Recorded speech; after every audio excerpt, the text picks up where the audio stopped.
Decision movie ఇంత పెద్ద block buster అయిన తర్వాత రవితేజ గారి నుంచి వచ్చిన రెస్పాన్స్ ఏంటి సార్? సో మేము మాట్లాడుకునేటప్పుడు అలా కొట్టేసాం ఇలా కొట్టేసాం, ఆ డిజైన్లో ఆయన నన్ను చేయనిచ్చారు. డప్పు శ్రీను గారి గురించి ఖచ్చితంగా మాట్లాడుతూ స్వామి గురించి కాన్షియస్గా ఆయనే పాడాలని ఒక నిర్ణయం తీసుకొని ఆయన్ని తీసుకురావడం, ఆయన ఇన్ని కోట్ల మందికి కొత్తగా పరిచయం చేయడం చాలా అద్భుతంగా అనిపించింది. ఫస్ట్ తీసుకున్న డెసిషన్ అదేనండి. నేను ఫస్ట్ ఏం చెప్పానంటే, కానీ అతనే ఈ పాట పాడాలి, అతను ఎక్కడున్నారో పట్టుకోండి. జీవి గారిని పిలిపించి చిన్న వాయిస్లో బేస్ కానీ కొంచెం తగ్గినట్టు అర్థమైంది. మళ్ళీ రెండోసారి పాడించాం. సాంగ్ స్టార్ట్ అయ్యి ఒక రోజు ఒక హాఫ్ డే, ఒక 2 రోజులు అలవాటు కోసం. బంగారు బల్లకి మణిగంటుడికి నాడు అందాల థ్యాంక్ గాడ్ అయ్యప్ప దయ వల్ల నేను అనుకున్నది జరుగుతుంది.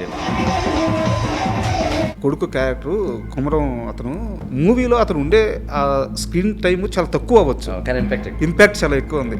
అసలు చాలాసేపు మనోడేనా పైగా అతని గురించి చెప్పాలండి. కుమరం పాప తను ఎక్స్పెక్ట్ చేయలే, ఇలా కొట్టు అన్న, నేనేనా అన్నా అన్నాడు. కళ్ళమ్మని నీళ్ళు పెట్టేసుకున్నాను. ఈ సందర్భంగా నేను కూడా థ్యాంక్స్ చెప్తున్నాను. ఇరుముడి చూసిన తర్వాత అంటే రామ్ చరణ్ గారి ఫ్యాన్స్ ఆ యాక్టింగ్కి, సో రామ్ చరణ్ గారితో మీ మూవీ పెడితే చాలా బాగుంటుందని చెప్పి అసలు సోషల్ మీడియా అంతా అవే మెసేజ్లు పెడుతున్నారు. అవునండి, ప్లానింగ్ ఏమన్నా? అదేనండి స్టోరీ అండి. దేనికైనా మీరు అన్నట్టు చరణ్ గారు లాంటి వ్యక్తి అక్కడ వెళ్ళానంటే great. Hi, welcome to my show. Sir నమస్తే. సార్ సూపర్ సక్సెస్ కొట్టారు ఇరుముడి. థియేటర్స్ అన్నీ ఒక టెంపుల్స్ లాగా మారిపోయినాయి. నేను సినిమా చూసినప్పుడు ఒక పర్టికులర్ సీన్కి నాకు ఒక ఫీల్ కలిగింది. నేను ఆ క్వశ్చన్తో ఇంటర్వ్యూ స్టార్ట్ చేస్తాను. మామూలుగా మాస్ మహారాజా రవితేజ లాంటి ఒక మాస్ హీరో, అండ్ మూవీలో కూడా మాస్ ఎలిమెంట్స్ చాలా ఉన్నాయి. ఇంటర్వెల్ దగ్గరికి వచ్చేలేకే మీకు నచ్చిన లేయర్లో ఒక నెగిటివ్ క్యారెక్టర్, విలన్ క్యారెక్టర్ తీసుకొని ఒక ఫైట్తోనో ఒక డైలాగ్తోనో ఒక ఇంటర్వెల్ కార్డ్ వేసుకోవచ్చు.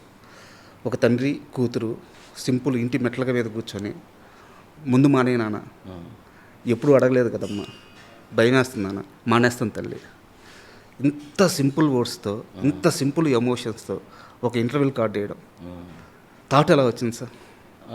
ఫాదర్ డాటర్ కాన్ఫ్లిక్ట్ మీదే మిగతా సినిమా ఉంటుంది అనేది క్లియర్గా చెప్పాలి ఇంటర్వెల్ బ్యాంక్ అనేది సార్ పాయింట్. దానికి ముందు ఒక ప్రీ ఇంటర్వెల్కి యాక్షన్ లేకుండానే ఒక యాక్షన్ మూడ్ క్రియేట్ చేయాలి అనేది వచ్చి, దాని నుంచి నెమ్మదిగా కూతురు వైపు టర్న్ అయ్యి మిగతా సినిమా అంతా తండ్రికి కూతురికి మధ్యలో ఉండబోతుంది, అయ్యప్ప స్వామి బ్యాక్డ్రాప్కి వెళ్ళబోతున్నాం అని చెప్పాలి అనేది డెలిబరేట్ డెసిషన్. ఇంకొకటి ఏంటంటే, ఇప్పుడు ఇంటర్వెల్ కాబట్టి మనం ఒక మాస్ కమర్షియల్ హీరోతో చేస్తున్నాం కాబట్టి ఒక యాక్షన్ బ్లాక్తో చేయాలి అని ఎప్పుడు అనుకోలేదు. ఎందుకంటే అసలు ఫిల్మ్ స్క్రిప్టే అలా డిజైన్ లేదు. డిజైన్లో త్రినాథ్ ఎక్కడ మనం దాటి వెళ్ళడు. మన జీవితం ఎలా ఉంటుంది, అతని జీవితం కూడా అలా పడుతుంటాడు, లేస్తుంటాడు. కరెక్ట్. సో మాలేసిన తర్వాత తన నిస్సహాయత ఎలాగా సెకండ్ హాఫ్లో ఉంటుంది కదా, ఆ నిస్సహాయతని టక్కమని కాకుండా ఇక్కడే అలవాటు చేయాలి, ఎస్టాబ్లిష్ చేయాలి. అంటే త్రినాథ్కి కూడా తెలియని విషయాలు, త్రినాథ్కి కూడా సిచ్యువేషన్కి లొంగిపోయే విషయాలు త్వరలో జరగబోతున్నాయి సార్ అని ఒక హింట్ ఇస్తూ, కూతురు ఎమోషన్లోకి వెళ్ళబోతుంది సినిమా అని 2వ హింట్ ఇస్తూ, 3వ హింట్ అయ్యప్ప స్వామి బ్యాక్డ్రాప్లోకి వెళ్ళబోతున్నాం అని. సో ఆ మూడింటిని ఎంత యాక్సిలరేట్ చేస్తూ సెకండ్ హాఫ్ వెళ్తుంది అనే దాంట్లో నుంచి ఒక ఎక్సైట్మెంట్తోనే ఇంటర్వ్యూలు వేయడం జరిగింది సార్. నిజంగా చాలా ఆనందంగా అనిపించింది అలాంటి ఒక సీన్తో ఇంటర్వ్యూ వేయడం. అంటే నేను అబ్జర్వ్ చేసింది ఇంకోటి వచ్చేసి, ఈ త్రినాథ్ క్యారెక్టర్ అంటే రవితేజ గారి సీన్లు చాలా వరకు అంటే ఏ క్రేన్ షాట్లో అలా కాకుండా ఆయన్ని కెమెరా ఫాలో అవుతున్న షాట్లే చాలా ఎక్కువ ఉన్నాయి ఆ క్యారెక్టరేషన్ చుట్టూ. ఇది పర్టికులర్గా వాంటెడ్గా తీసుకున్న డిసిషనా? అంటే నేను కరెక్టేనా నేను అబ్జర్వేషన్ చేసింది? ఏం చెప్తారు అది? అంటే ఆయన ఫాలో అవుతూ కెమెరా మూమెంట్ ఉంటుంది చాలా షాట్లు. పర్టికులర్గా మీరు వాంటెడ్గా తీసుకున్న డిసిషన్ అది? లేదు, ఏ సీన్కి ఆ సీన్ కన్సీవింగ్లో మాట్లాడుకుంటూ ఉంటాము. బట్ నేనేమన్నానంటే, త్రినాథ్ అనే వాడిని ఆడియన్స్ ఎంత రిలేట్ అయితే తన బాడీ లాంగ్వేజ్కి, తను మాట్లాడే మాటకి, తన కళ్ళల్లో కన్నీళ్ళకి, తన చిరునవ్వుకి ఎంత రిలేట్ అయితే అంత బాగా క్లైమాక్స్ పోర్షన్స్ వర్కౌట్ అవుతాయి అనేది నాకు తెలుసు. సో అందువల్ల ఏంటంటే త్రినాథ్ ఆ టైంలో ఎలా ఉన్నాడు అనేది మాత్రం ఆడియన్స్కి అబ్జర్వ్ అవ్వాలి అనే దాంట్లోంచి కెమెరా యాంగిల్స్ కానీ అన్ని ప్లాన్ చేయడం. ఎక్కడ డిస్టర్బెన్స్ లేదు సార్ కెమెరా యాంగిల్స్లో. ఆ క్యారెక్టర్ మూడు ఎక్కడ చెడిపోకుండా ఫాలో అవుతుంది. అంటే 2 రకాలు ఉంటాయండి. ఒకటి ఏంటంటే క్యారెక్టర్ కంటే మేకింగ్ స్పీడ్గా వెళ్ళిపోవడం, లేదంటే క్యారెక్టర్తో పాటు క్యారెక్టర్ ఎంత నెమ్మదిగా ఉంటే అంత నెమ్మదిగా మేకింగ్ చేయడం, క్యారెక్టర్ కొంచెం ఫాస్ట్ అయినప్పుడు ఫాస్ట్గా చేస్తే ఆ క్యారెక్టర్ తాలూకే స్పీడే ఆడిటోరియం సెట్ అవుద్ది. Yeah. So you don't feel lag. ఆ క్యారెక్టర్ తాలూకా డైనమిక్స్లోకి వెళ్ళిపోతారు అనమాట audience. So then they will forget that film is fast or slow, they doesn't matter అనమాట. సార్ అది. అండ్ మూవీ అంటే నేను అడగాలి ఈ క్వశ్చను, మొహమాట పడకూడదు ఎందుకంటే మంచి విషయం కాబట్టి. రవితేజ గారికి ఆయన స్థాయి హిట్ వచ్చి చాలా సంవత్సరాలు అవుతుంది. మూవీ ఇంత పెద్ద బ్లాక్ బస్టర్ అయిన తర్వాత రవితేజ గారి నుంచి వచ్చిన రెస్పాన్స్ ఏంటి సార్? చాలా ఆనందంగా ఉన్నారండి. సార్ అంటే ఆయన చెప్పే విధానంలో ఒక నిజాయితీ ఉంటుంది. ఎక్కువ చెప్పకపోయినా ఆయన సంతోషంగా ఉన్నాడు అనేది ఆయనకి నాకు అర్థమైంది. సో మేము మాట్లాడుకునేటప్పుడు అలా కొట్టేసాం ఇలా కొట్టేసాం అలా ఏమో అనుకోలేదు. We're happy, we both are happy, each other we know that we're so happy, అంతే. అండ్ పైగా మీ ఇద్దరి మెంటాలిటీ కూడా బాగా మ్యాచ్ అయ్యేలాగా ఉంది. ఎందుకంటే ఇద్దరు ఒకే వైపులో ఉంటారు, ఒకేలాగా ఆలోచిస్తారు, ఇద్దరు సరైన అదే పాత్రలో ఉండే మనుషులు. సో ఆ ఎక్స్పీరియన్స్ ఎలా ఉంది సార్ ఇంత మేకింగ్ ఎక్స్పీరియన్స్ రవితేజ గారితో? ఇప్పుడు నేను కథ చెప్పాలనుకుంటాను, నా కథకి ఏం కావాలో ఆయన కరెక్ట్గా ఇచ్చేయాలనుకుంటారు. సో ఇప్పుడు సీలియర్ వెళ్ళిపోయి ఇంక స్టార్ట్ చేసిన తర్వాత అండి ఆ కథకి ఏం కావాలో చేసుకుంటూ వెళ్ళిపోయామండి. అన్ని సినిమాల్లాగే దీనికి కూడా ఏం కావాలనేది చేసుకుంటూ వెళ్ళిపోయాం.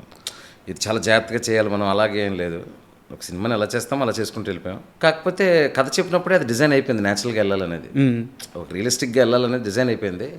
ఆ డిజైన్లో ఆయన నన్ను చేయనిచ్చారు, ఆ స్పేస్ ఇచ్చారు. ఇప్పుడు లుంగి అంటే లుంగి, గల్ల షర్ట్లు, ఒక నార్మల్ డైలాగులు చెప్పేటప్పుడు ఏదైనా కొంచెం అక్కడ ఉన్నదానికంటే ఎక్కువగా లౌడ్ అవుతుంది అనుకుంటే అన్న ఇలా చెప్దామన్నా అంటే గుర్తు చేసేవా ఇలా ఉన్నప్పుడు ఎప్పుడైనా ఆయన న్యాచురల్ ఫ్లో ఒకటి ఉంటుంది, ఆయన న్యాచురల్ ఫ్లో ఎప్పుడైనా ఆయన న్యాచురల్ ఫ్లో కొన్ని సీన్లు బాగుంది అనుకున్నప్పుడు నేను వదిలేసేవాడిని. ఎప్పుడైనా న్యాచురల్ ఫ్లో ఓవరాల్ తిన్నది క్యారెక్టర్కి ఏమైనా చిన్నది ఇబ్బంది పెడుతుందంటే అన్న ఇక్కడ ఇలా చేస్తే బెటర్ ఏమో అంటే సూపర్ శివ నువ్వు అలాగే చెప్తూ ఉండు అని చెప్పి ఆయన చిన్నది కరెక్ట్ చేసుకుని మళ్ళీ చేయడం, అలా ఇదో సింక్ అంతే. అండ్ సీలేరే ఎందుకు సార్? ఎందుకంటే మీ జిల్లాకు సంబంధించిన మీ ఏరియా అనుకొని వెళ్ళారా, లేకుంటే సీలేరు మాత్రమే ఎందుకు బ్యాక్గ్రౌండ్? అంటే మీరు అన్నట్టు అయ్యప్ప స్వామి భక్తులు అన్ని రాష్ట్రాల్లో ఉంటారు, ఎక్కడైనా ఉంటారు. ఆ ఎమోషన్ని ఎస్టాబ్లిష్ చేయడానికి సీలేరు ప్రాంతాన్ని మాత్రం ఎందుకు ఎంచుకున్నట్టు? ఈ కథ అయ్యప్ప స్వామి భక్తులు త్రినాథ్ అనే భక్తుడికి వాళ్ళ ఊర్లో ఏం జరిగింది అనేది కదా, వాళ్ళ ఊర్లో ఇస్ ది అండర్లైన్ అనమాట. సో తను ఎంత ఇన్నోసెంట్ అంటే ప్రపంచం అంతా చాలా బాగుంటుంది అనుకున్నంత ఇన్నోసెంట్. తన చుట్టూ ఎక్కువ విషయాలు ఎక్కువ మనుషులు ఉండకూడదు, ఆ ఉన్న 4-5 మనుషులనే జీవితం అనుకోవాలి. సో ఫస్ట్ ఏంటంటే లొకేషన్ చాలా డెన్స్గా ఉండాలి, పీపుల్ చాలా తక్కువగా ఉండాలి. So then the suspense mood, emotion. క్యారెక్టర్లు తక్కువ ఉండేసరికి ఏమవుతుందంటే జనాలు క్యారెక్టర్లు తక్కువ ఉండేసరికి నీ కళ్ళకి ఎక్కువగా కనపడుతుంటారు, వాళ్ళు పెద్దగా కనపడుతుంటారు క్యారెక్టర్లని. సార్ ఎక్కువ మందిలో తక్కువ మందిని చూపించడం కంటే అవును, అలాంటి ఒక డెన్స్ లొకేషన్లో 4-5 క్యారెక్టర్లు పెట్టి నువ్వు కథ చెప్తున్నప్పుడు నీకు తెలియకుండానే ఒక ఏరీ మూడ్ క్రియేట్ అవుతుంది వాళ్ళ చుట్టూ. వాళ్ళని ఫాలో అయ్యే విధానం కూడా ఆడియన్ చాలా ఆర్గానిక్గా ఉంటుంది అనమాట. సో అందుకని అక్కడ పెట్టాం. పైగా ఇలాంటి ఒక అన్యూజువల్ విషయాలు మన ప్రపంచానికి దూరంగా ఎక్కడో జరిగిందనే ఫీలింగ్ మనకి ఇంకా ఎక్కువ టెన్షన్ని, ఒక ఇన్వాల్వ్మెంట్ని క్రియేట్ చేస్తుంది. Correct sir. అందుకని ఆ అడవులు, ఆ డ్యాములు, ఆ న్యాచురల్ లొకేషన్స్ మధ్యలో అంత న్యాచురల్గా ఉన్న మనిషి అతను త్రినాథ్ అనేవాడు. సో అతను కూడా ఒక నేచర్లో ఒక డైమండ్ లాగా అక్కడెక్కడ ఉన్నాడు, ఒక వజ్రం లాగా అనే ఒక ఇంపాక్ట్ వస్తుందని. అండ్ సినిమా చూస్తున్నప్పుడు ఈ తండ్రి కూతుర్ల ఎమోషన్ గురించి మాట్లాడదాము. అండ్ అయ్యప్పస్వామి బ్యాక్గ్రౌండ్ వాడుకుంటున్నప్పుడు ఏదో చూచాయిగా తెలుసుకొని అలా వాడలేదు, నాకు అర్థమవుతుంది. ఎందుకంటే నేను స్వతహాగా మాలేసే వ్యక్తిని. నేను సినిమా కోసం మాలేసారు మీరు.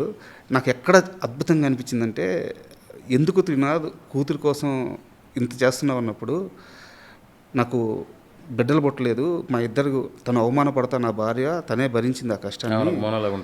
మీరు వచ్చి అయ్యప్ప మాల వేసుకొని కోరుకుంటే అవుద్ది అని చెప్పారు గురుస్వామి. ఆ క్షణం నేను అయ్యప్పని అట్ట కోరుకుంటే నాకు బిడ్డ పుట్టింది, మణికంఠ అని పేరు పెట్టుకున్నానని ఒక సీన్ ఉంటుంది. అయ్యప్ప మాల వేసుకున్న కన్యస్వామి, నేను మామూలుగా రియల్గా చెప్తున్నాను, అయ్యప్ప మాల వేసుకున్న కన్యస్వామి ఎంత పవర్ఫుల్ అంటే ఆ మాల కాలంలో 41 రోజుల్లో ఆయన ఏదైనా ఒక్క కోరిక మనస్ఫూర్తిగా కోరుకుంటే ఆ కోరిక నిజమవుద్దని గురుస్వాములు చెప్తుంటారు. నిజమైన సందర్భాలు ఉన్నాయి కూడా నా జీవితంలో కూడా. అంటే ఎంత స్టడీ చేశారు.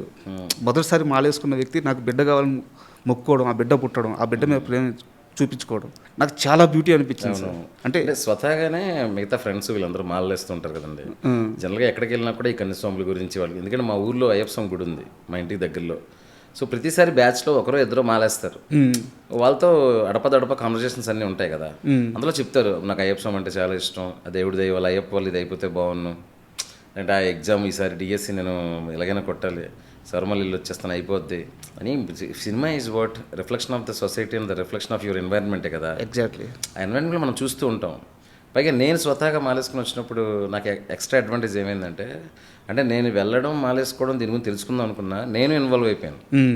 అండ్ ఆ కామ్నెస్ డ్యూరింగ్ దట్ దీక్ష డేస్లో ఎర్లీ మార్నింగ్ 4:30కి లేవడం, ఎక్కువ ఎవరితో మాట్లాడకపోవడం, సైలెంట్గా ఉండడం, ఆ కామ్నెస్ అది నాకు చాలా హెల్ప్ అయింది. సో ఇక్కడ నుంచి ఏంటంటే అది ఆల్మోస్ట్ ఎప్పుడు కుదిరితే అప్పుడు వేయాలనేంత ఇది కలిగిందనమాట. సార్ అది సో పర్సనల్గా ఎక్స్పీరియన్స్ అవ్వడం. నా పడి పూజలు, వాళ్ళు రుద్రాక్షలు ఎలా వేసుకుంటారు, వాళ్ళ అటైర్ ఏంటి, భిక్ష చేసినప్పుడు కానీ పడి పూజలో కానీ ఆ షర్ట్ విప్పేసి కండువ కట్టుకునే విధానం, ఇవన్నీ నేను పర్సనల్గా ఎక్స్పీరియన్స్ చేయడం వల్ల కాన్ఫిడెంట్గా చేయగలిగాను. యా.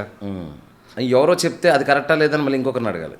అదే మనమే ఎక్స్పీరియన్స్ చేయడం వల్ల పర్ఫెక్ట్, ఇది కరెక్ట్ అని ఒక కాన్ఫిడెన్స్తో చేయడం వల్ల ఏంటంటే అథెంటిసిటీ వచ్చింది. సూపర్. ఆ బ్యాక్ డ్రాప్ మొత్తానికి. అండ్ మూవీ ఇప్పుడు శ్రావణ మాసంలో రిలీజ్ అయింది, కొన్ని రోజులు అయితే కార్తీక మాసం వస్తుంది, లక్షల మంది అయ్యప్పలు మాలేసుకుంటారు. మూవీ ఆ టైంలో వచ్చుంటే ఇంకా చాలా బాగుండేదేమో. అంటే ఇప్పుడు సూపర్ సక్సెస్ అయింది, ఎలాంటి ఇబ్బంది లేదు. అంటే ఇది షెడ్యూల్డ్ అయిపోయింది, అయిపోయింది release what ever OTT date కానీ ఇది కానీ. మీరు అన్నట్టు అంటే ఇప్పటికీ కూడా ఈ సినిమాలో పాటలు కానీ ఇవి కానీ రేపు కార్తీక మాసం రాగానే మారుమైపోతాయి. నేను 3 పాటలు ఉన్నాయి, బ్రహ్మాండమైన పాటలు. కట్టు సాంగ్ ఉంది, మల్లెపూల పల్లకు ఉంది. పైగా ఇప్పుడు మీకు ఇంటర్వెల్ తర్వాత ఒక బ్యూటిఫుల్ సాంగ్ ఉంటుంది. అసలు అయ్యప్ప మాల్లోకి వెళ్ళిన తర్వాత రోజులు గడుస్తున్న కొద్దీ ఎలా డ్రాక్స్ అవుతాడు మనిషి, ఎలా ఆ ట్రాన్సిషన్ పీరియడ్లో డిస్టర్బెన్స్ నుంచి ఆ పీస్ ఎలా వస్తుంది అనే ట్రాన్సిషన్ పీరియడ్, అది సూపర్ సాంగ్ అది. అలాంటి కాంటెక్స్లో ఇప్పుడు దాకా పాట రాలేదు. అంటే అయ్యప్ప సాంగ్ పాటలు వచ్చాయి కానీ ఒక మామూలు మనిషి అయ్యప్ప మాల వేసుకున్నప్పుడు స్లోగా అతను ఎలా కన్వర్ట్ అవుతాడు, దానికి ఎలా అలవాటు పడతాడు అనే సిచ్యువేషన్ చాలా కొత్త సిచ్యువేషన్. అది ఇప్పుడు రేపు పొద్దున వీడియో సాంగ్ రాబోతుంది. సో సినిమాలో కూడా అది చాలా బాగా పోయింది. ఇవన్నీ విపరీతంగా నవంబర్ నుంచి ప్లే అవబోతున్నాయి అన్ని చోట్ల 100%. ఇప్పట్లో పోయే ఇంపాక్ట్ కాదు సార్ ఇది. మీరున్నా నేనున్నా, మీరు లేకపోయినా నేను లేకపోయినా, ఇరుముడి పాటలు ఇరుముడి కంటెంట్ ఉండిపోద్ది అలాగా. సూపర్. అది నాకు ఈ 2 పాటలు అనిపిస్తుంది అనమాట. Something from my side, I did something to the for the Swami's and the people. Super sir. మీరు చూసుంటారు చాలా వీడియోస్ బయటకు వచ్చినాయి, థియేటర్లో మల్లెపూల పల్లకి సాంగ్ ప్లే అవుతున్నప్పుడు కొన్ని వందల మంది స్క్రీన్ ముందుకు వెళ్ళిపోయి అది ఒక పూనకం వచ్చినట్టు. ఇంచుమించు నేను ఈ ఇంటర్వ్యూ స్టార్టింగ్గా చెప్పాను, థియేటర్స్ గుడ్లుగా మారిపోతున్నాయని చెప్పేసి. ఆ విజువల్స్ చూస్తున్నప్పుడు ఎలా అనిపిస్తుంది? ఇదంతా మీరు కన్సీవ్ చేసింది కదా, మీ మైండ్ నుంచి వచ్చిన ఈ ప్రోడక్ట్? లేదండి, ఆడియన్స్ కన్సీవ్ చేసిందే. ఆడియన్స్కే ఇస్తారా క్రెడిట్? వాళ్ళు అనుకున్నారు అది జరిగింది. ఎందుకంటే డెఫినెట్లీ నేను మల్లెపూల పల్లకి సాంగ్ ఉండాలి అని చెప్పేసి స్క్రిప్ట్ లెవెల్లోనే ఒక లీడ్ వేసుకొని షూటింగ్ చేస్తున్నాము. దాని తర్వాత సోషల్ మీడియాలో ఒకరు స్టార్ట్ చేసి తర్వాత బర్స్ట్ అయింది. అవును. సో నా ఇంటెన్షన్ వాళ్ళ ఇంటెన్షన్ ఒకటే అయిపోయింది. వాళ్ళు అప్పటి నుంచి స్టార్ట్ చేశారు, మేము గుళ్ళు చేసేస్తాం థియేటర్స్ని. సో నేను ఆ విషయంలో వాళ్ళు ఏదైతే ఒక యాంటిసిపేషన్ ఉందో, వాళ్ళ మనసులో ఏదైతే ఒక బలంగా ఒక కోరిక, అయ్యప్ప పాటలు థియేటర్లో వస్తుంటే మేము డ్యాన్స్ చేయాలి, అయ్యప్పని సెలబ్రేట్ చేసుకోవాలని ఏదైతే అనుకున్నారో దాన్ని మాత్రం సిన్సియర్గా తీసుకొని పాట చేయించుకునే విధానం. కానీ శేఖర్ మాస్టర్ గారు పిలిపించి, మాస్టర్ నేను ఇందాక చెప్పాను, మీరున్నా లేకపోయినా నేనున్నా లేకపోయినా చరిత్రలో నిలిచిపోద్ది ఈ పాట యూట్యూబ్ ఉన్నంత వరకు. సో దేవుడి పాట లాగే ఉండాలి డ్యాన్స్, కానీ ఎనర్జీ తగ్గకూడదు అన్నప్పుడు ఆయన భలే పట్టుకున్నారు. అది పట్టుకుని ఇప్పుడు ఆ స్టెప్ చూస్తే మీకు సినిమా స్టెప్ లాగా ఉండదు. అవును, అలాగని ఎనర్జీ లేకుండా ఉండదు. అది భజన కరెక్ట్గా అయ్యప్పలే వేసుకునే నృత్యంలా ఉంటుంది. ఎగ్జాక్ట్లీ. అవును. సో అలా ఎన్నో జాగ్రత్తలు ఇట్స్ నాట్ దట్ ఈజీ అండి. ఇప్పుడు లక్షల మంది పీపుల్ రేపు ఇరుముడిలో ఏమొస్తుందని దాన్ని మ్యాచ్ చేయడం, it's not that easy. It needs so much of expectations ఉన్నప్పుడు ఎక్స్పెక్టేషన్స్ని మ్యాచ్ చేయడం ఒకటి కష్టం అండి. దాన్ని ఆర్గానిక్గా క్రియేట్ చేయడం, దానికి నేను ఒక్కనే కాదు, మా ఆర్ట్ డైరెక్టరు, మా కెమెరామ్యాన్, శేఖర్ మాస్టర్, ప్రొడ్యూసర్స్ అందరికి ఒకటే, రేపు థియేటర్లో అది వచ్చినప్పుడు మనం మ్యాచ్ చేసి అలా ఆనందపడాలి అనేది ఒకటే దాంట్లో. కానీ నమ్మకం ఉంది, కంటెంట్ మీద నమ్మకం ఉంది. సో ఈరోజు అది జరుగుతుంది. అసలు ఎన్నండి బాబు వీడియోలు అలా లింకులు వస్తూనే ఉన్నాయి. అంటే ఏ వీడియో ఎక్కడదో ఏ థియేటర్లో అర్థం కావట్లేదు, అన్ని థియేటర్లో ఒకటే విజువల్. కరెక్ట్. మొన్న అయితే అసలు ఏదో ఒక దీన్ని చూస్తే బస్తాలతో లోపలికి తీసుకెళ్తున్నారు పువ్వులు. ఎంతకంటే ఏం కావాలి సార్? మీరు ఒక మాట అన్నారు ఇప్పుడు మాట్లాడుతూ, ఆర్గానిక్గా రావడం అని చెప్పి. డప్పు శ్రీను గారి గురించి ఖచ్చితంగా మాట్లాడుకో సాంగ్ గురించి. 13 సంవత్సరాలుగా నెంబర్ కరెక్ట్ కాదు, 13, 12 ఆయన ఎన్ని దగ్గరలో ఈ పాట పాడారు, అసలు ఈ పాటకి ఎంత ఒక రీచ్ తీసుకొచ్చారు. అలాంటి మనిషిని ఆయన చేతే వేరే పెద్ద పెద్ద సింగర్ల చేత పాడించకుండా కాన్షియస్గా ఆయనే పాడాలని ఒక నిర్ణయం తీసుకొని ఆయన్ని తీసుకురావడం, ఆయన ఇన్ని కోట్ల మందికి కొత్తగా పరిచయం చేయడం అవును. చాలా అద్భుతంగా అనిపించింది. ఫస్ట్ తీసుకున్న డెసిషన్ అదేనండి. నేను ఫస్ట్ ఏం చెప్పానంటే పాట యూట్యూబ్లో విని నేను అక్కడ చిన్న లీడ్ షూట్ చేసిన తర్వాత ఎక్కడున్నారో ఆయన తెలియదురా, కానీ అతనే ఈ పాట పాడాలి, అతను ఎక్కడున్నారో పట్టుకోండి అని. ఆ లిరిక్ కవర్ రాస్తారో వాళ్ళని పట్టుకోండి, ఆ మ్యూజిక్ కవర్ కొట్టారో వాళ్ళని పట్టుకోండి. ముగ్గురిని పిలిపించి ట్రైడెంట్లో బుక్ చేసి జీవి గారిని పిలిపించి, ఆయన జీవి గారు విత్ అట్మోస్ట్ రెస్పెక్ట్, వాళ్ళు వస్తుంటే ఈయన లేచి నిలబడేవాళ్ళు. బా అంటే ఏంటంటే ఆయన ఒకటే చెప్పారు నాకు, సార్ 13 సంవత్సరాల నుంచి ఈ పాట ఇక్కడ ఇక్కడ పుట్టి ఇక్కడ ఇంతమంది కనెక్ట్ అయ్యారంటే ఆ పాట వాళ్ళు చేశారంటే వాళ్ళదే ఆ మ్యాజిక్, ఆ పాటకు సంబంధించిన ఆ క్రెడిట్ అంతా వాళ్ళదే అని చెప్పేసి వాళ్ళని పిలిపించి వాళ్ళ సజెషన్స్ అన్నీ తీసుకొని పాడించినప్పుడు గొంతు అప్పుడు యూట్యూబ్లో వినేదానికి దీనికి శృతి కానీ చిన్న వాయిస్లో బేస్ కానీ కొంచెం తగ్గినట్టు అర్థమైంది. మళ్ళీ రెండోసారి పాడించాం. థియేటర్లో మారిపోయింది సార్. మారిపోయి దానికి లాజిక్ చెప్తాను. రెండోసారి మాడించాం కానీ ఎక్కడో చిన్నది ఉంది నాకు, ఏంటి అని సాంగ్ స్టార్ట్ అయింది. సాంగ్ స్టార్ట్ అయ్యి ఒకరోజు ఒక హాఫ్ డే షూటింగ్ చేసేసరికి అసలు మేము మర్చిపోయాం అసలు ఆ గొంతులో ఏముందని మర్చి అంత వైబ్ వచ్చేసింది సెట్ మొత్తానికి. అవును, నేను సేమ్ అదే చెప్పాను, ఎవరు కంగారు పడొద్దు, ఒక 2 రోజులు అలవాటు కోసం. ఎందుకంటే 15 సంవత్సరాలు వినేస్తున్నారు సేమ్ ఫ్రీక్వెన్సీ ఆ పాతది, దాని నుంచి ఈ ఫ్రీక్వెన్సీకి రావడానికి ఒక 2 రోజులు పడుతుంది. థియేటర్లోకి వెళ్ళిన తర్వాత మాత్రం రవితేజ గారి డ్యాన్స్, స్వాములు, ఆ వైబు, ఆ పల్లకి, ఈ వీటిల్లో అసలు హ్యాపీగా ఎంజాయ్ చేస్తారు, డౌటే లేదు. అలాగని మనం భయపడిపోయి ఏదో తప్పు చేసేసామని కంగారు పడిపోయి ఏదో ప్లేబ్యాక్ సింగర్తో పాడించామనుకోండి, లేదు అది ఇంకా మోర్ డ్యామేజ్ అవుతుంది. అవును. సో అదొక conscious decision. And thank God Ayyappa దయ వల్ల నేను అనుకున్నది జరుగుతుంది థియేటర్లో. Super sir. అండ్ నేను ఇప్పుడు అడగబోయే క్వశ్చన్ ఇరుముడి గురించి కాదు, సినిమా గురించి కూడా, మీ పాత సినిమాల గురించి కూడా కాదు, మీ సెన్సిబిలిటీ తెలిసి నేను మీ సినిమాలు చూసి అడుగుతున్నాను. మీ జీవితంలో బ్యాక్గ్రౌండ్లో అమ్మగారు కానీ, మీ భార్య కానీ, లేదా పిన్ను అత్తో ఎవరో ఒక అమ్మమ్మ, ఒక బలమైన స్త్రీ ఉన్నారు, మిమ్మల్ని జీవితంలో చాలా పెద్దగా ఇంపాక్ట్ చేసిన మనిషి ఆమె అనిపిస్తుంది, నిజమేనా? బలమైన స్త్రీలు సార్ తొమ్మిడి కుటుంబం అండి. నా పిన్నిలు, మా తాతయ్య గారు, మొత్తం మా అమ్మ మొదట ఆవిడ, దాని తర్వాత 4 కూతుర్లు అంటే 4 పిన్నులు, వాళ్ళ పిల్లలు, మేము, అమ్మ వాళ్ళ సైడ్ నుంచి అంతే. సో ఏంటంటే చిన్నప్పటి నుంచి చుట్టూ ఫెమినిన్ వరల్డ్ ఉందన్నమాట. సో అది దాని తర్వాత కాలేజ్కి వెళ్ళిన తర్వాత మన ఫ్రెండ్స్ అమ్మాయిలు అవ్వచ్చు. అసలు ఏమనంటే ఒక అమ్మాయి పాత్ర లేని మనిషి జీవితం ఏ ఫేజ్లోనే ఉండదు, అంతే సార్. సో వాళ్ళ తాలూకా ఇది ఉంటుంది. కాకపోతే ఏంటంటే నాకు బేసికల్గా ఈ మిడిల్ క్లాస్ మెంటాలిటీస్, వాళ్ళ మధ్యలో ఉండే కాన్ఫ్లిక్ట్స్, వాళ్ళ మధ్యలో ఉండే ఎమోషన్స్, అవి బాగా ఇష్టం అనమాట. అంటే నేను స్వతహాగా వాళ్ళతో పాటు ఉండి మాట్లాడి ఇష్టపడతాను. సినిమాలు తీసేటప్పుడు కూడా నాకు అలాంటివి టచ్ చేయడం ఇష్టం. నిన్ను కోరి మధ్యలో లైట్ హార్టెడ్గా లవ్ స్టోరీలు కాబట్టి అలా తీసాము. ఇందులో ఆ లవ్ యాంగిల్ కాకుండా ఇంకా అంతకంటే పెద్ద కాజ్ ఉంది, పర్పస్ ఉంది దీనికి. గర్ల్స్, వాళ్ళ చుట్టూ ఉండే ఒక ప్రపంచం, అందులో ఒక ఇన్నోసెంట్, ఆ ఆడవాళ్ళ వెనకతలు నిలబడే ఒక ఇన్నోసెంట్, వాడికి తాగడం అనే ఒక ఫ్లా, దాంట్లోంచి నన్ను ఎక్స్ప్లోర్ చేసుకోవడానికి అవకాశం ఇచ్చింది సినిమా సార్.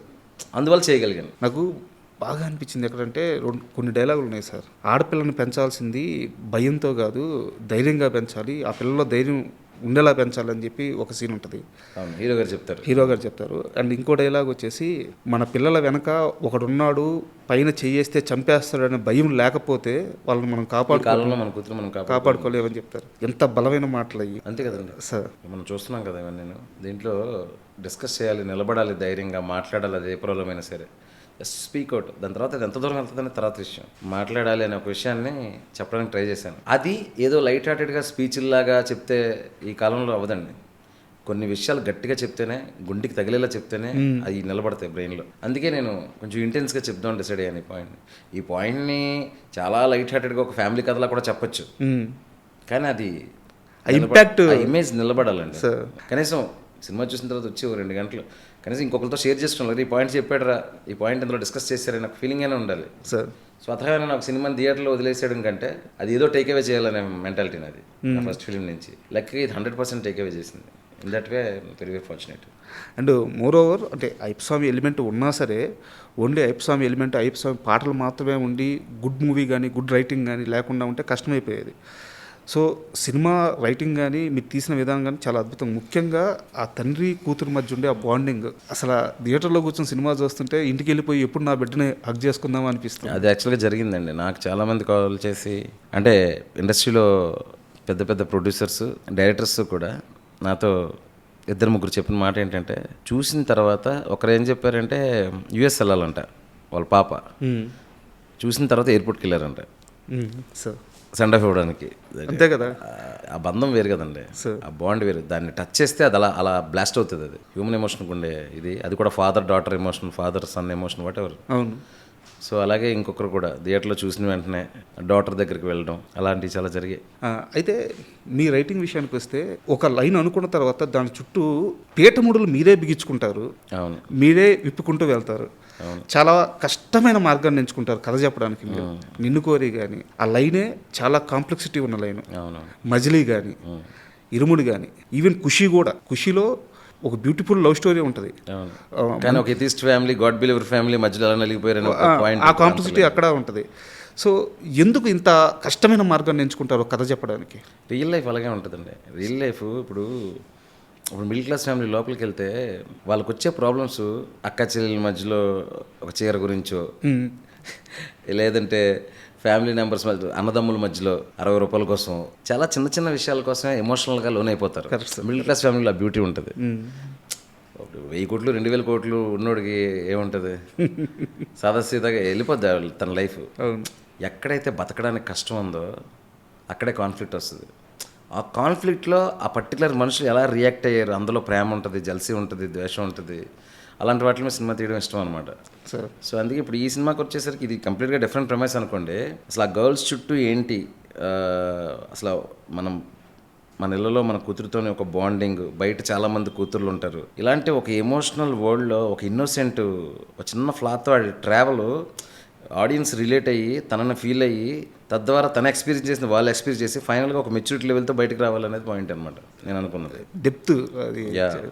అయితే మీ రైటింగ్ గురించే మాట్లాడుతున్నాను కాబట్టి నాకు ఒక చిన్న ఇన్ఫర్మేషన్ తెలిసింది, అది అడుగుతాను. మీరు స్టార్టింగ్ సీరియల్స్కి వర్క్ చేసేవాళ్ళు, మీ పక్కన నరేష్, లక్ష్మణ్ అని చెప్పి మీ ఫ్రెండ్స్ వాళ్ళు కూడా వాళ్ళు కూడా. సో అంటే నేను వాళ్ళతో మాట్లాడలేదు, వేరే వాళ్ళతో మాట్లాడాను. శివ నిర్వాణ మాట్లాడుతుంటే ఒక క్లారిటీ ఉంటుంది, చాలా బలంగా అంటే నేను సీరియల్స్ గురించే చెప్తున్నాను సార్, ఆ టైం గురించే చెప్తున్నాను. తనకేం కావాలో చాలా బలంగా నిలబడతాడు. అది చూసేవాడికి అర్థం కాదు. తన అవుట్పుట్ వచ్చిన తర్వాత ఎందుకు అంత బలంగా నిలబడుతున్నాడో, ఎందుకు అంత వాదిస్తున్నాడో అర్థమవుద్ది. సో తనకి రైటింగ్ మీద, మేకింగ్ మీద, రెండింటి మీద సమానమైన మంచి పట్టుంది అని చెప్పారు. సో అది ఎలా బిల్డ్ అయింది సార్? అంటే ఒక డైరెక్టర్కి మేకింగ్లో స్ట్రాంగ్నెస్ ఉండొచ్చు, రైటింగ్లో స్ట్రాంగ్నెస్ కొంతమందికి ఉంటుంది. రెండింటిని అంత బలంగా పట్టుకోవడానికి కారణం ఎవరు? అంటే అది నాకు ఏదైతే వచ్చిందో అది రిఫ్లెక్ట్ అవుతుందండి. కానీ నేనేమంటున్నానంటే, ఇప్పుడు నాకేమి ఇష్టమో నాకు తెలిసినప్పుడు, నాకు ఏది కావాలో నాకు తెలిసినప్పుడు, నాకు నచ్చాలంటే ఏం చేయాలో తెలిసినప్పుడు అదే చేస్తాను. వేరే వాళ్ళకి నచ్చుతుందా లేదంటే ఎంతమందిని కన్విన్స్ చేయాలి అన్నిటికంటే ఫస్ట్ నేను చేసిన పని నాకు ఫస్ట్ నచ్చాలి, అదే important. And honest to my self అని పెట్టుకుంటాను. దాన్ని సిన్సియర్గా అడాప్ట్ చేయడానికి ట్రై చేస్తాను. అది మీకు కూడా నచ్చుతున్నందుకు హ్యాపీ. సో నాతో చెప్పింది కాదంబరి కిరణ్ గారు, సార్తో మాట్లాడినప్పుడు. అవునవును, ఆయన దగ్గర నేను ఒక సీరియల్కి వర్క్ చేశాను, కాదంబరి కిరణ్ గారు. చాలా ఎంకరేజ్ చేసి బాగా చూసుకున్నారు. ఇప్పుడు ఆయన అన్న మాట ఏంటంటే, ఓ కే విశ్వనాథ్ గారు, ఓ జంజాల గారు, వీళ్ళ దగ్గర నేను పనిచేశాను రాజా. అంటే ఒక సీన్ని కన్సీవ్ చేయడానికి వాళ్ళు డిస్కషన్ పెడతారు. నేను తరువాత అంటే ఆయన చాలా జర్నీ కదా సార్. అవును, మనకి తెలుగు స్టేట్స్లో సినిమా రాకముందు నుంచి ఉన్నాడు ఆయన. అవునవును, అంత జర్నీలో నేను మళ్ళీ ఒక డైరెక్టర్ అంత డిస్కస్ పెట్టడం, అంత తపన పడడం నేను మళ్ళీ శివ దగ్గర చూశాను అని చెప్పి ఆయన ఆ మాట అన్నారు. అయ్యో థ్యాంక్ యూ అండి. ఆయనకి నా మీద ఉన్న 10 సంవత్సరాలు అయిపోయినా ఇంకా నమ్మకం, ఎంకరేజ్ చేస్తుంటారు. ఎప్పుడు మంచి సినిమా వచ్చినా Shiva I proud of you అని పెడతా ఉంటారు, హ్యాపీగా ఉంటుంది. ఈరోజు కూడా పెట్టారు. అవునా? ఓకే. అంటే ఇరుముడి డైలాగ్స్ విషయానికి వస్తే చాలా తక్కువ రాశారు సార్. అదే పెద్ద ఇంపాక్ట్. అది కాన్షియస్గా తీసుకున్న నిర్ణయం లేదండి. అసలు డైలాగుల విషయంలో ఇక్కడ మంచి డైలాగ్ పడాలి, అక్కడ డైలాగ్ పడాలి ఎప్పుడు అనుకున్నాను. రాస్తున్నప్పుడు ఆ క్యారెక్టర్ ఎక్కడ మాట్లాడాలో అది మాట్లాడుతుంది అన్న నమ్మకం. ఇప్పుడు సాయి కుమార్ గారికి, హీరో గారికి మధ్యలో కాన్వర్జేషన్స్ చాలా ఉంటాయి. అవును, ఆ పాయింట్ ఆఫ్ టైంలో వాళ్ళిద్దరు కాన్వర్జేషన్ ఏమై ఉంటుంది అన్నప్పుడు ఇది అవుతుంది అన్నప్పుడు అదే రాస్తాను. సో ఓవరాల్ స్క్రిప్ట్ చూసుకొని ఇక్కడ ఒక మంచి డైలాగ్ ఉంటే బాగుంటుంది, అక్కడ మంచి డైలాగ్ ఉంటుంది, ఇక్కడ చిన్న క్లాప్స్ పడితే బాగుంటుంది, అక్కడ కొంచెం క్లాప్స్ పడితే బాగుంటుంది అనేది అసలు ఇప్పుడు పెట్టుకోను. అందువల్ల ఆ క్యారెక్టర్ పరిధిలో వాళ్ళు ఏం మాట్లాడతారో అది నచ్చి క్లాప్స్ కొడితే ఓకే, బట్ క్లాప్స్ పడడానికి డైలాగులు రాయను సార్. అండ్ నేను ఇప్పుడు మాట్లాడేది బిజినెస్కి సంబంధించిందే, బట్ కలెక్షన్స్ ఇవి కాదు. ఇలాంటి ఒక కథ చెప్పాలనుకున్నప్పుడు నేను ఇంతవరకే అన్నాను, రవితేజ గారికి లాస్ట్ ప్రీవియస్ మూవీస్ నెంబర్స్ సరిగ్గా లేవు, అండ్ మీరు కూడా ఒక మంచి కథ మీద ఉన్నారు. బట్ ఇలాంటి రూట్ లెవెల్ కథ చెప్పాలన్నప్పుడు భయమే లేదా? అంటే ఇలా తీస్తే ఇంత డెప్త్కి వెళ్ళి రూట్ లెవెల్ కథ చెప్పడానికి ఆడియన్స్ యాక్సెప్ట్ చేస్తారా? అసలు ఎవ్వరికీ డౌట్ లేదండి. ఫస్ట్ నవీన్ గారికి చెప్పాను, తర్వాత రవి గారికి మా ఇంట్లో చెప్పా. వాళ్ళందరూ ఏంటంటే ఆఫ్ స్ట్రక్ అంటారు కదా, ఆ 2-3 ట్విస్టులు, ఆ లాస్ట్లో ఎక్స్పీరియన్స్, ఫస్ట్ షాక్లో ఉన్నారు. ఇప్పుడు మీరు థియేటర్లో ఎలా షాక్లో వస్తున్నారు బయటికి కరెక్ట్ డైరెక్షన్ చెప్పినప్పుడు కూడా ఈ లెవెల్ కాకపోయినా ఒక లెవెల్ షాక్ ఉండింది అందరికి. ఇది వర్కౌట్ అవ్వకపోవడానికి ఏముంది, ఇంత ఎంగేజింగ్గా ఉంది, ఆ డివోషనల్ మూడ్ ఉంది ఫిలింకి. ఎప్పుడు చూడండి ఒక క్రైమ్ యాంగిల్ ఇందులో మిక్స్ ఉంది. అసలు ఆ మిక్స్కే సర్ప్రైజ్ అయ్యారు. రవి సార్ కూడా కథ చెప్తున్నప్పుడు, అదే రవణకి హీరో గారికి కథ చెప్తున్నప్పుడు కూడా అంతా కథ విన్న తర్వాత చాలా ఫ్రెష్గా ఉంది స్టోరీ. అన్నిటికంటే నాకు ఆయన కనెక్ట్ అయింది ఏంటంటే గర్ల్స్ అనేది కనెక్ట్ అయ్యారు. Exactly sir, super. ఆయనకి ఈ క్రైమ్ లేరు, స్క్రీన్ ప్లే అంత క్లియర్గా ఏం చెప్పాల. ఓవరాల్గా ఏం చెప్పారంటే త్రినాథ్ ఇలా ఉంటాడు, వాళ్ళ మిస్సెస్ ఇలా ఉంటుంది, ఆడపిల్లల కోపం వస్తే వెళ్తాడు వస్తాడు, కూతురు ఇలా ఉంటుంది. సో ఇలాంటి ఒక ఇన్నోసెంట్ జీవితంలో మాలేయంగానే ఇలాంటి కన్సిక్వెన్సెస్ జరిగాయి. ప్రీ క్లైమాక్స్కి వచ్చేసరికి ఇలా జరిగింది. అక్కడి నుంచి ఒక మెచ్యూరిటీ లెవెల్కి వెళ్ళిపోయి బయటకు వచ్చేటప్పుడు నా జీవితంలో కూడా ఇలాగే జరుగుతుంది కదా, లైఫ్ ఈజ్ ఆల్ అబౌట్ కర్మ, అంతే కదా sir. But you have to believe what ever. నీ బిలీఫ్ సిస్టమ్ అనేది అలాగే ఉంటుంది. అదేనండి, అది ఎప్పుడైతే త్రినాథ్ రియలైజ్ అయ్యాడో ఆ జర్నీని చూసిన ఎక్స్పీరియన్స్తో బయటకు వస్తారు. సో ఖచ్చితంగా అక్కడ కనెక్ట్ అవుతారు. సో అక్కడ ఆయన కనెక్ట్ అయింది మెయిన్ ఈ గర్ల్స్. వెనకాతలు ఒకడు ఉన్నాడని, లేకపోతే మన ఆడపిల్లలు మనం కాపాడుకోలేం గురుస్వామి. ఆ డైలాగ్ అదే ఓవరాల్గా గర్ల్స్ కోసం ఒక ఫ్లా ఉన్నాడు, ఒక గర్ల్స్ కోసం ఒక డ్రంకర్డ్ హ్యాబిట్ ఉండి తనకే ఒక ప్రాబ్లం ఉంది, తను ఆడపిల్ల వెనకాతలు నిలబడడం అనేది బాగా నచ్చింది ఆయనకి. సూపర్.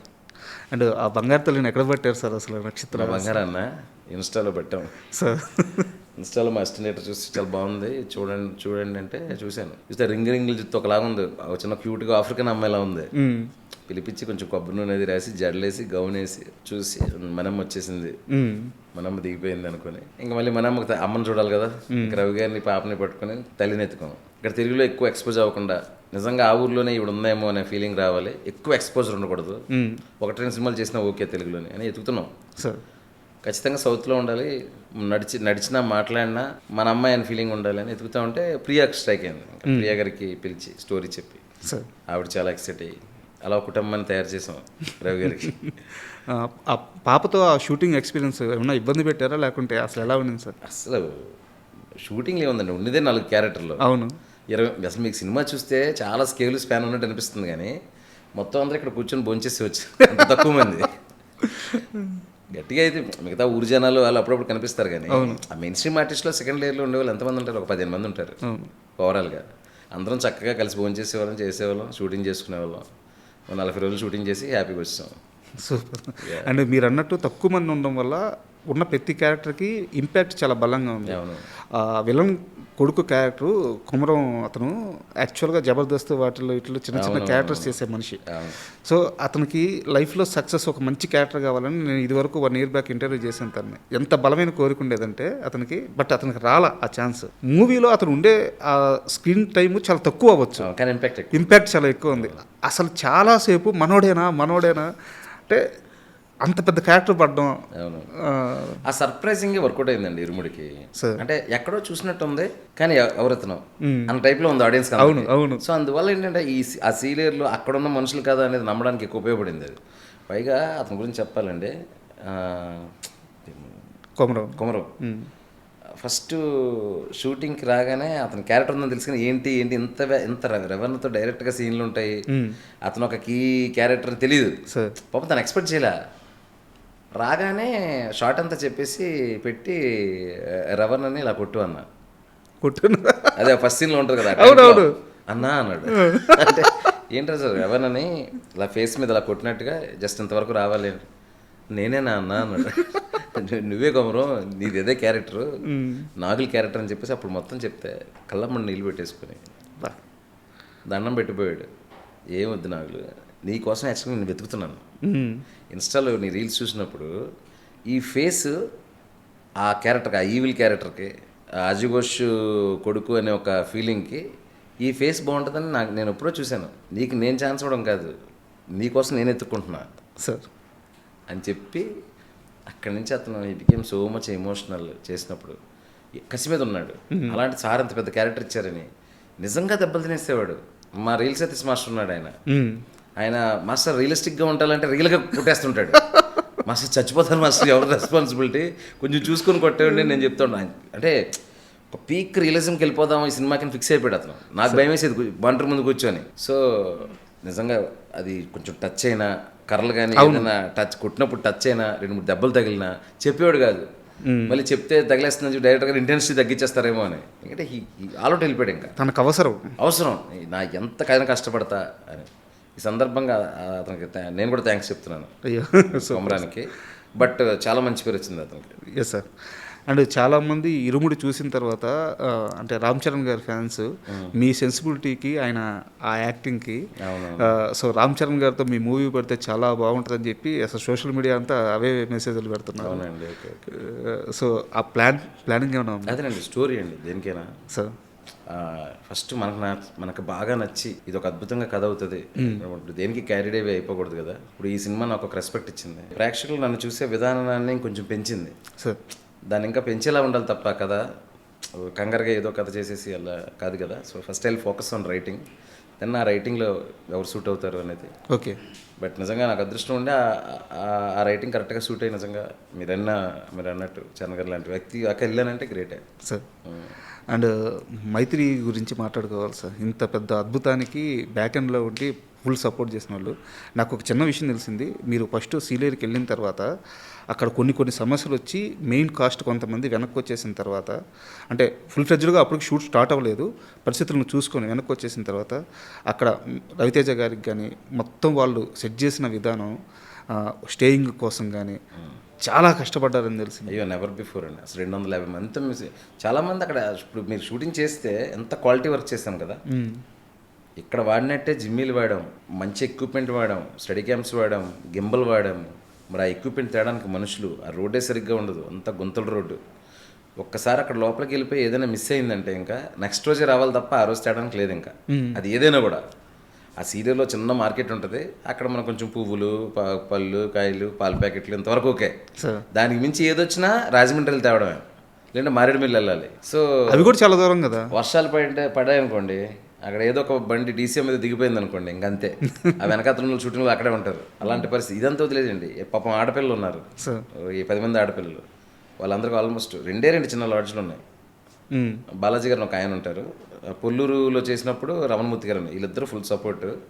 అక్కడే అందరం అడ్జస్ట్ అయ్యి మెయిన్ టీం అంతా. హీరో గారికి ఏంటంటే ఆ జన్కో గెస్ట్ హౌస్ ఒకటి ఉంటుంది, అవును, అది ఇచ్చేసి దాన్ని స్పెషల్గా చాలా మార్పిచ్చారు. దాన్ని అంతా మార్పిచ్చి సాయి కుమార్ గారు మేమందరం అయితే చాలా చిన్న రూమ్స్, అది చిన్న లాడ్జ్లో ఉంటుంది, డీసెంట్గానే ఉంటుంది కానీ చిన్న హోటల్ అనమాట. ఇంకా మిగతా వాళ్ళు ఇళ్లలో వాళ్ళ ఇళ్లలోనే వీళ్ళల్లోనే అడిగి తీసుకొని హౌస్లు అంటే అదే వాళ్ళు ఏదైతే ఉంటున్నారో అంటే సంకల్పం అంతే.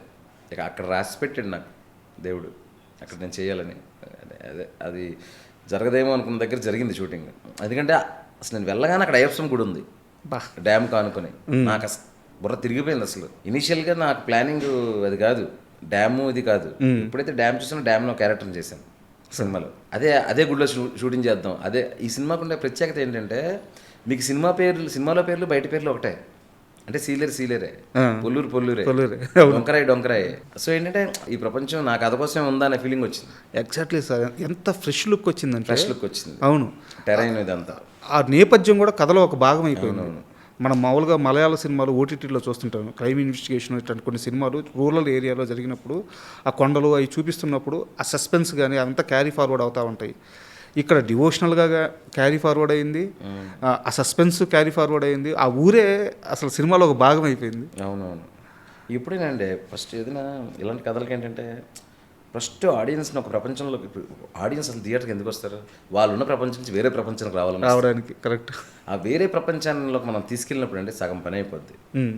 అక్కడి నుంచి మన కథ, కాన్సెప్ట్, కాన్ఫ్లిక్ట్లు ఇంకా వర్కౌట్ అయితే పూర్తిగా పని అవుద్ది. ఆ రెండు జరిగినాయి. ఫస్ట్ ఇలా కూర్చోగానే 10 నిమిషాలు యాలాలో సాంగ్ రాగానే మనం వెళ్ళిపోయాం, సీలేరు పొల్లూరులోకి వెళ్ళిపోయాం. సో అక్కడ ఉండే క్యారెక్టర్తో చిన్నగా కనెక్ట్. ఆ పాప, చిన్న స్కూలు, ఆ వాటర్ ఫాల్స్, అక్కడి నుంచి సైకిల్ మీద అడవిలోంచి తొక్కుంటూ వెళ్ళడం. యాక్చువల్గా ఏదైనా కూడా ఇన్వాల్వ్మెంట్ ఉన్న సినిమాకి ఫస్ట్ క్వాలిటీ అదే. ఆ వరల్డ్లోకి తీసుకెళ్ళగలడం. నాకు అలాంటి దొరికింది. ప్రొడ్యూసర్లు సపోర్ట్ చేశారు. అంతంత దూరం 250 మందిని పంపించి అక్కడ అకామిడేషన్ ఇదంతా మా ప్రొడక్షన్ కంట్రోల్ దినేష్ అని, అతను మా మేనేజర్ వలి, అందరం ఇంకా టీం వర్క్ సూపర్ చేసి నాకు ఏం కావాలో అది నేను చేసుకొని ఇచ్చారు. సూపర్.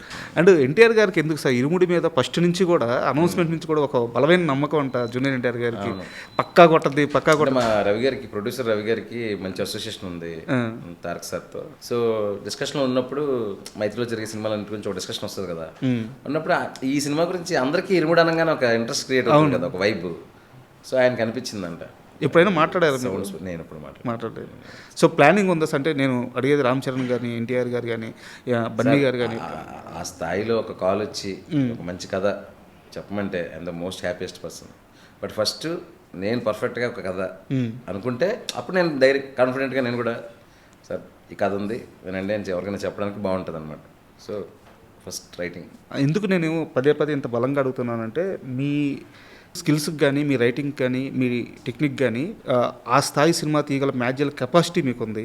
ఇన్ని రోజులు ఒకే ఒక్క దగ్గర ఆగిందంటే ఆ మార్కెట్ క్యాలిక్యులేషన్స్. సో ఇరుముడి ఆ లైన్ని చెడిపేసింది. సో ఈగర్గా వెయిట్ చేస్తుంది సార్ ఇంకా పెద్ద స్కేల్లో పెద్ద సక్సెస్. సో శివ నిర్వాణ అనే వ్యక్తి స్థాయి, బలం ఏందనేది మేము అంతా చూస్తున్నాము. సో మిమ్మల్ని వేరే లీగ్లో చూడాలనుకుంటున్నాము. Thank you sir. Thank you very much. Thank you so much.